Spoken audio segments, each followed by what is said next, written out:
Hey guys, this is Martin. We are in the file upload vulnerability section, and today's lab is web shell upload via extension blacklist bypass.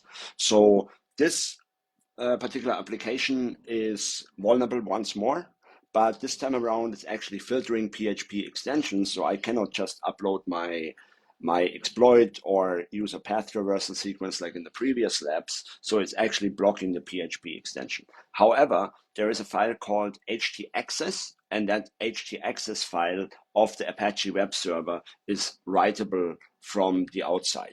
So what I can do is I can specify another type of extension and which I associate with PHP so that the code will be executed, and I give this extension a random name, and then I can upload my file, my PHP file with that extension, and it should work. Sounds all super complicated, but it's actually really easy in reality.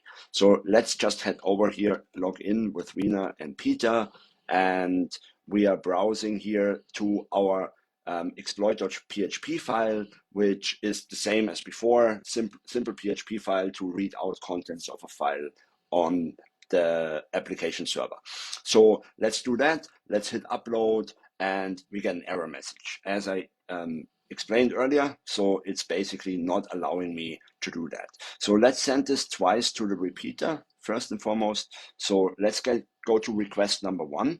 And now we know that it doesn't allow PHP. So, but the htaccess, so htaccess is writable, right? And now I delete my PHP payload, but I add a specific instruction which is called add type, right? And then application. So that basically means associate that extension with PHP, which is the syntax like this.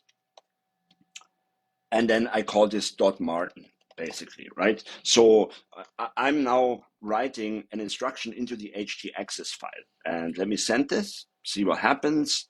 And this has been successfully uploaded. So this looks good, right? And basically now I head over to the other request, and all I need to do now is basically rename the exploit from PHP to Martin. So because of that association I've created here, I am now uploading the file with the file type called Martin, and see if this works. And it says like, hey, the exploit.martin has been successfully uploaded. So let's head back to our account and let's load this image in a new window, and there you go, right? So basically it's now loading exploit.martin, and it has successfully executed PHP code, which allowed me to extract those contents of that file, and that basically solves my lab. I hope this makes sense, and I see you in the next video.